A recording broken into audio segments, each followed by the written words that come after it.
हाय, मैं डॉक्टर आकांक्षा सिंह हूँ। कुछ दिनों से मैं अपनी फैमिली के साथ नेचर का एक्सपीरियंस लेने के लिए कुछ नेचर ट्रेल्स पे आई हूँ, जैसे कि राजा जी नेशनल पार्क में मैंने सफारी करी और कुछ जगह पर मैंने ट्रैकिंग भी करी। पर इन सब को एक्सपीरियंस करते हुए मैंने कुछ बातें नोट करी जो मुझे लगता है कि आप लोगों के साथ शेयर करना चाहिए। पहली बात तो ये कि हम सब एज अ पेरेंट अपने बच्चों को नेचर के साथ जोड़ना चाहते हैं। इवन स्कूल्स में भी ये एनकरेज करा जाता है कि कैसे आप बच्चों को नेचर के साथ जोड़ें, और हम बच्चों को लेके भी जाते हैं बहुत सारे नेचर ट्रेल्स पे ताकि हम बच्चों को दिखाएं, नेचर के बारे में उनको समझाएं। पर इसके साथ साथ हम जाने अनजाने उनको एक शिक्षा भी दे रहे हैं। हमारा जो बिहेवियर है वो उनको कहीं ना कहीं कोई ना कोई शिक्षा दे रहा है। जैसे कि जब हम किसी माउंटेन वाली जगह पे आते हैं या बीचेस पे आते हैं तो हम अपने साथ बहुत सारा प्लास्टिक लेके आते हैं, जैसे कि कोल्ड ड्रिंक की कैंस हो गई, लेस के पैकेट हो गए, फॉइल पेपर हो गया। तो ये सारे जो कूड़ा कबाड़ा है और हम कहीं भी छोड़ देते हैं। जैसे अभी आप ये देखेंगे, ये जो नदी है इसके साथ ही किसी ने यहाँ पर प्लास्टिक की कैन छोड़ रखी है। तो ऐसे ही हम बिना सोचे समझे कहीं भी फेंक देते हैं कोई भी कूड़ा, ये सोचते हुए कि ठीक है ये तो डंप ही होना है। और मैंने ये भी देखा है कि कुछ टी स्टॉल्स जहाँ पे टी भी बनती है, साथ में मैगीज़ भी बनती है, सर्व भी किया जाता है, तो उसके साथ में खाई है और वहाँ पर ही लोगों ने एज अ कूड़ादान उसको वेस्ट को थ्रो कर रखा है। तो ये बच्चों को कहीं ना कहीं गलत शिक्षा दे रहा है, गलत बात सिखा रहा है।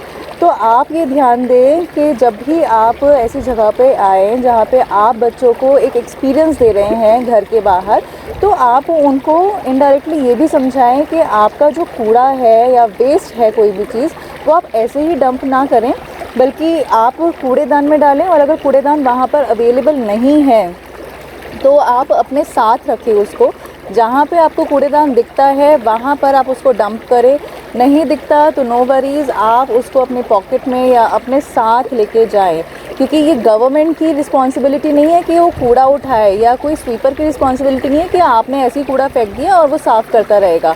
ये आपकी रिस्पॉन्सिबिलिटी है कि आपका कूड़ा सही जगह पर डंप होना चाहिए।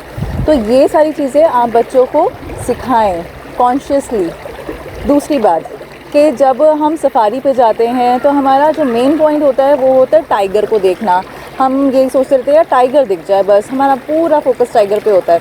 बल्कि बच्चों को ये सिखाना चाहिए कि यार नेचर को एंजॉय करो। आप देखो इस सफारी में कितने सारे पेड़ पौधे हैं, कितनी सारी स्पीशीज़ है बर्ड्स की। जैसे राजा जी हम नेशनल पार्क गए थे तो वहाँ पर 300 प्लस स्पीशीज़ है बर्ड्स की जो वहाँ पर हमें दिखाई गई है। कुछ स्पीशीज़ जो हमें वहाँ पर अवेलेबल हुआ, उन्होंने हमें दिखाया ये सारी स्पीशीज़। साथ में कुछ रेप्टाइल्स है, वाइल्ड बोर है। हाँ, हालांकि हमें टाइगर, लेपर्ड ये सब नहीं दिखाई दिए क्योंकि ये एक्चुअली हमारी किस्मत भी होती है। और साथ में हमें ये भी ध्यान देना है कि हम उनके घर जा रहे हैं। हम ऐसा नहीं है कि हमने इनविटेशन दिया कि हम आ रहे हैं आपके पास और वो चाय पानी लेके आपका स्वागत कर रहे हैं, नहीं, ऐसा नहीं होता। तो don't focus on a particular species.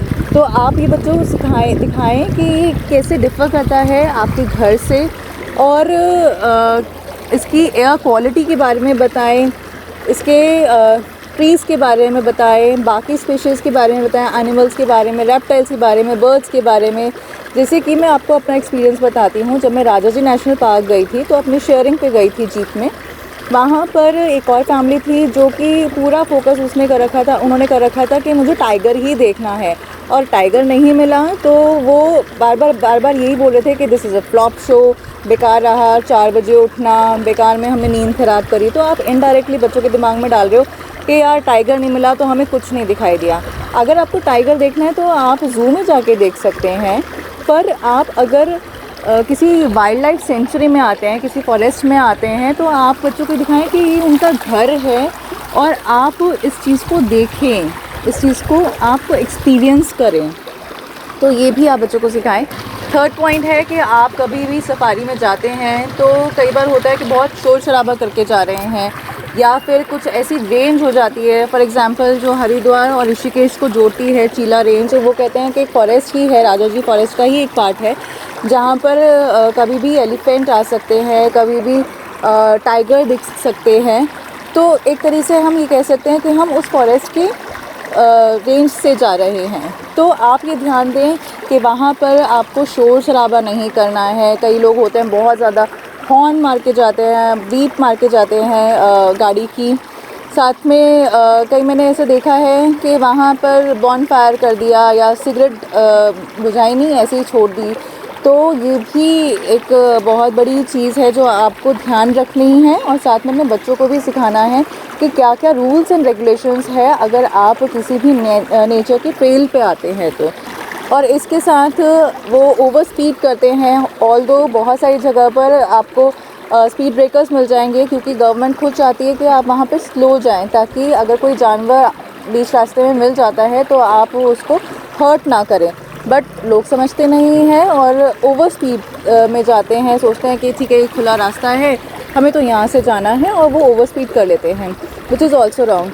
तो ये एक सबसे बड़ा रूल है कि आप अगर उनके इलाके मतलब जानवरों के इलाके में आ रहे हैं तो आप ये ध्यान दें कि आप उनको परेशान ना करें, क्योंकि वो आपके एंटरटेनमेंट के लिए नहीं बैठे हुए वहाँ पर, वो उनका घर है। जैसे हम किसी के घर जाते हैं तो हम एक रूल्स एंड रेगुलेशंस में जाते हैं, हम एक माइंड में एक दायरा निर्धारित करके जाते हैं, और हम चाहते हैं कि वो परेशान ना हो जो जिसके घर हम आए हैं। तो ऐसे ही जब हम फॉरेस्ट में आते हैं या किसी नेचर ट्रेल पे आते हैं, ट्रैकिंग पे आते हैं, तो हम ये भी ध्यान दें कि हम किसी जानवर को परेशान नहीं करें, क्योंकि कई लोग होते हैं जो जानबूझ के जानवरों को परेशान भी करते हैं, उनको पोक करते हैं और फिर कहते हैं देखो जानवरों ने हमें हर्ट कर दिया, उन्होंने मुझे मार दिया। तो ये सारी चीज़ें आप ना करें, क्योंकि अगर आप करेंगे तो आपके बच्चे भी यही सीखेंगे। इसीलिए अगर आपको बच्चों को सिखाना है तो आपको ये भी ध्यान देना होगा कि आपका बिहेवियर कैसा है नेचर के प्रति और जानवरों के प्रति। तो पहले आप बदलें और उसके बाद एक्सपेक्ट करें कि आपके बच्चे जो हैं आगे आने वाले फ्यूचर में ऐसे ही देखभाल जानवरों की करेंगे और ऐसे ही नेचर की करेंगे। आशा करती हूँ कि इस वीडियो के माध्यम से जो मैंने एक्सपीरियंस किया है वो आप तक पहुँचा है, वो मैसेज आप तक पहुँचा है। अगर ये मैसेज आप अपने फ्रेंड्स एंड फैमिली के साथ शेयर करना चाहते हैं तो इस वीडियो को शेयर करें, लाइक करके बताएं कि आपको ये वीडियो कैसा लगा, और हाँ कमेंट करके ज़रूर बताएं, क्योंकि ये मेरा पर्सनल एक्सपीरियंस था और मुझे लगता है कि आगे आने वाले फ्यूचर में जो हमारे बच्चे हैं उनके लिए बहुत बड़ी सीख होगी हमारा बिहेवियर। तब तक के लिए धन्यवाद।